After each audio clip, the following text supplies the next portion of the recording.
പ്രേക്ഷകരെ നമസ്കാരം. ഞാനിപ്പോൾ നിൽക്കുന്നത് Cherthala SN memorial hospital x-ray ജംഗ്ഷൻ്റെ ഭാഗത്ത്. ഇത് കണ്ടോ, ഇവിടെ ഉണ്ടല്ലോ പ്രധാനമായിട്ടും ഒരു സാധാരണക്കാരനെ സപ്പോർട്ട് ചെയ്യാൻ പറ്റുന്ന ഒരു ക്യാൻറ്റീൻ ഫെസിലിറ്റി ഇവിടെ ഇല്ല. ഒരു ഇന്ത്യൻ കോഫി ഹൗസിൻ്റെ ഔട്ട്ലെറ്റാണ് ഈ ഒരു ഭാഗത്ത് ഉള്ളത് എന്നത് എടുത്തു പറയട്ടെ. വലിയൊരു ഹോസ്പിറ്റലാണ്. എന്നാൽ ഇവിടെ വരുന്ന രോഗികളുടെ എണ്ണമാണെങ്കിൽ ആയിരക്കണക്കിന് രോഗികളായി ഹോസ്പിറ്റൽ ഓറിയൻറ്റഡ് ആയിട്ട് ഈ ഒരു ഏരിയയിലേക്ക് വരുന്നത്. കണ്ടോ, അതെ,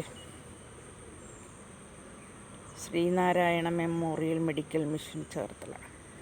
ഞാനും വന്നത്, ഞങ്ങൾക്കും ചെറിയൊരു ആവശ്യം വന്നു ഹോസ്പിറ്റൽ ഓറിയൻറ്റഡ് ആയിട്ട്.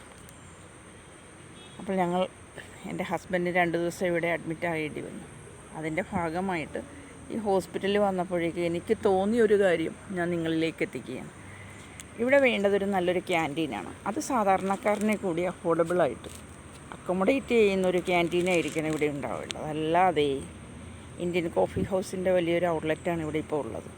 അത് സാധാരണക്കാരനൊരു ചായ വാങ്ങണമെങ്കിൽ തന്നെ അതിൻ്റെ അറിയാമല്ലോ, കോഫി ഹൗസ് തലപ്പാവ് വെച്ച് നിൽക്കുന്ന രാജാക്കന്മാരുടേതായ ഒരു ഔട്ട്ലെറ്റാണ്. അപ്പോൾ അതുകൊണ്ട് തന്നെ അവിടെ ഈ സാധാരണക്കാരനെയൊക്കെ അക്കോമഡേറ്റ് ചെയ്യണമെന്നുണ്ടെങ്കിൽ ഇവിടുത്തെ മാനേജ്മെൻറ്റ് കുറച്ച് ശ്രദ്ധിച്ചാൽ നല്ലത്. നിർദ്ദേശങ്ങളും പരാതികളും വന്ന രീതിയിലൊക്കെ സജഷൻ ബോക്സൊക്കെ വെച്ചിട്ടുണ്ട്. അപ്പോൾ ഞാനിവിടെ വന്ന ഒരു പേഷ്യൻറ്റിൻ്റെ ബൈസ്റ്റാൻഡർ എന്ന രീതിയിൽ ഞാൻ പറയുകയാണ്, ഇവിടെ വേണ്ടത് സാധാരണക്കാരന് അഫോർഡബിളായ നിരക്കിൽ ഭക്ഷണം കൊടുക്കാൻ പറ്റുന്ന രീതിയിൽ നല്ലൊരു ക്യാൻറ്റീൻ അതുണ്ടാക്കിയെടുക്കുവാനായിട്ട് ഇവിടുത്തെ മാനേജ്മെൻറ്റ് ശ്രദ്ധിക്കുമല്ലോ. അപ്പോൾ ഈ ഒരു വീഡിയോ നിങ്ങൾ ഇത് ഏറ്റെടുക്കുക, ഷെയർ ചെയ്യുക.